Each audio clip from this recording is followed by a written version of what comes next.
Então, gente, agora nós vamos trabalhar com líquidos. E aí vamos supor aqui que eu tenho um laguinho, certo? Nesse lago aqui, eu tenho água, certo? Se eu quiser calcular uma pressão a uma determinada velocidade, uma determinada profundidade, eu tenho como calcular essa pressão tendo a densidade da água, a gravidade e a profundidade que eu quero, que esse ponto está aqui dentro da água, beleza? Essa lei que vai permitir isso daqui. Vamos supor aqui que a densidade da água aí seja de 1 kg por metro quadrado. A gravidade seja 10 metros por segundo ao quadrado. Essas unidades aqui são as unidades do sistema internacional que eu tenho que usar, tá? E a profundidade, vamos supor que seja de 2 metros. Então a pressão aí da parte inicial da água até a profundidade que eu quero vai ser densidade, gravidade e profundidade. Se eu multiplicar esses três valores, eu vou ter 20 vezes 1 vai dar 20. 20, nesse caso aí, gente, quando eu trabalho com uma unidade SI, eu chamo essa pressão aí de Pascal, que é o que a gente conhecia por Newton por metro quadrado. Beleza? Pessoal, aí vocês devem ter parado para pensar, né? Poxa, mas isso só se eu tiver água, né? Porque em cima da água eu tenho o ar. Eu já ouvi falar que o ar também faz uma pressão. Sim, pessoal, quanto mais próximo do nível da água, maior a quantidade de moléculas. E se eu pensar, na hora que eu estou aqui em cima da superfície da água, eu já tenho a pressão de todas essas moléculas aqui na superfície da água. Que essa pressão aí é de aproximadamente, a gente chama de 1 atm, 1 atmosfera, que corresponde a 1 vezes 10 a 5 elevado à quinta Pascal. Tudo bem? Então, eu tenho que considerar essa pressão se eu tenho as moléculas de ar. E aí, como que eu vou ter que fazer? Vou ter que fazer uma variação de pressão. Se eu quiser calcular agora aqui a pressão dentro da água, eu tenho que entender que a pressão onde eu quero calcular vai depender ali da pressão atmosférica que está ali fora, mais densidade da água, gravidade e a profundidade aqui que eu vou estar, que é a altura, né, que a gente chama ali que é profundidade. Então, gente, sempre que eu tiver uma outra pressão aqui do lado de fora, eu tenho que adicionar essa pressão. Ah, e se eu tivesse mais pressão aqui em cima, teria que adicionar? Sim, aí a pressão final seria essa pressão do ar, mais a outra pressão que eu teria, mais essa pressão do líquido aqui embaixo. Uma coisa muito importante é que se eu tiver dois pontos a uma mesma altura, né, a pressão aqui em A e a pressão em B vão ser iguais? Se eu estiver dentro do mesmo líquido, no caso aí, o líquido é o mesmo para os dois, como a altura é a mesma, a profundidade é a mesma, logo a pressão de A tem que ser igual à pressão de B. E se eu tiver esse formato aqui, não muda nesse recipiente? Não. Se eu tiver esse formato, se eles estiverem a mesma profundidade, a pressão de A tem que ser igual à pressão de B. Beleza? Agora nós vamos ver um paradoxo da hidrostática, né? Parece que isso daqui, a informação que eu vou dar para vocês é falsa, mas não é, por isso que é paradoxo. Então, ó, vamos supor que eu tenho aqui o mesmo ponto e essa coluna aqui de água tem uma mesma altura para os dois recipientes, tá?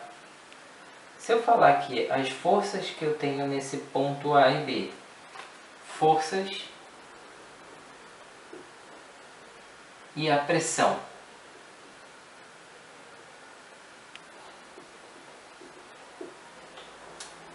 de A igual a de B. E A igual a de B. Será que isso é verdade? Sim, pessoal. Embora que eu tenha mais água, a quantidade de água que eu tenho aqui não está relacionada à pressão e à força que eu tenho aqui em A, tá? Isso daí só vai influenciar na pressão que esses dois conteúdos, esses dois potes aqui estão fazendo aqui na superfície. Se eu pegar esse aqui tem mais água, ele vai fazer uma pressão aqui na superfície maior. Esse aqui vai fazer uma pressão menor porque o volume de água dele é menor. Mas dentro dele, a força aqui de A e a força de B, pressão em A, pressão em B vai ser a mesma coisa. Não importa a quantidade de líquido. O que importa é que eles estão a uma mesma profundidade e os líquidos eles são iguais, né? Por exemplo, isso aqui é água, não pode ser outro tipo de líquido. Beleza, gente? Esse é o paradoxo aí da hidrostática. Como nós já vimos, uma atmosfera dá 1 vezes 10 a 5 Pascal. 10 elevado a 5 Pascal para uma atmosfera, beleza? Então, gente, o que acontece? Torricelli, né, como vocês já ouviram falar, ele fez um experimento. Como que era esse experimento? Ele tinha um pote, certo? Ele tinha uma coluna fechada, ele encheu de mercúrio, encheu a coluna também de mercúrio, tampou, colocou aqui dentro e soltou. Quando ele soltou, essa altura aqui marcou 76 centímetros de altura do mercúrio. Então ele falou que essa pressão que a atmosfera exercia aqui equivalia a 76 centímetros de mercúrio, ou 760 milímetros de mercúrio. E algumas pessoas até falam que se isso fosse, como isso é possível, vamos dizer que esse valor equivale a uma parede de 10 metros de coluna de água, tá? Vocês também podem ver esse valor. Se eu não me engano, tem aí até na apostila de vocês.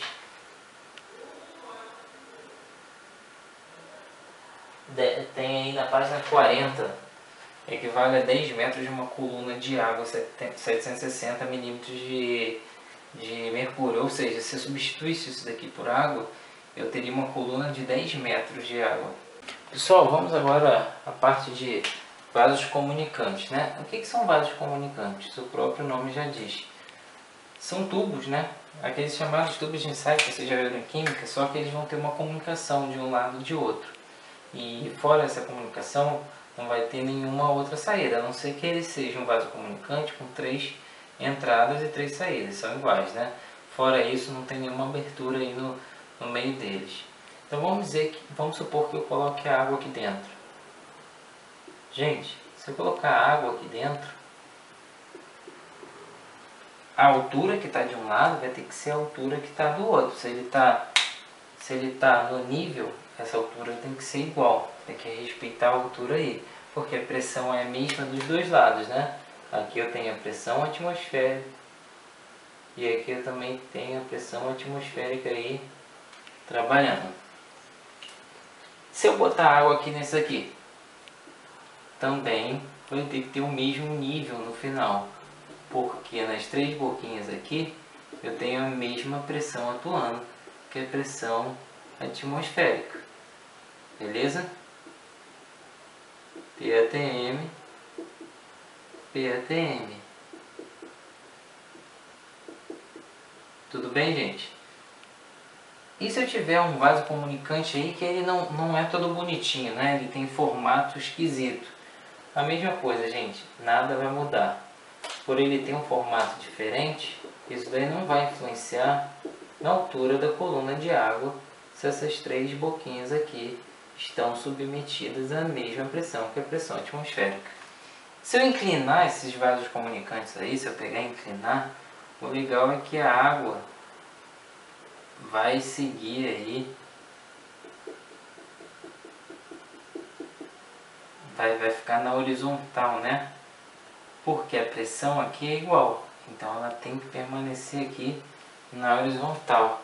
Ela vai seguir essa inclinação? Não, ela vai se manter aí no mesmo nível. Ela vai tentar se manter aí no mesmo nível nessa linha aqui horizontal. Beleza, pessoal? O desenho não está muito bom, Vou melhorar ele. Pronto. Vou pegar aqui, ó, só uma linha, ela vai se manter aqui no mesmo nível, na horizontal. Show de bola, gente? Então, onde que a brincadeira vai começar? Quando eu misturar mais de um tipo de líquido aqui dentro desses vasos comunicantes. Nós vamos fazer isso daí agora. Tira um print aí que eu vou apagar. Então, gente, a brincadeira começa a ficar legal quando eu tenho dois líquidos diferentes. Eu botei dois líquidos com densidades diferentes, o A e o B. Por exemplo, água e óleo, né?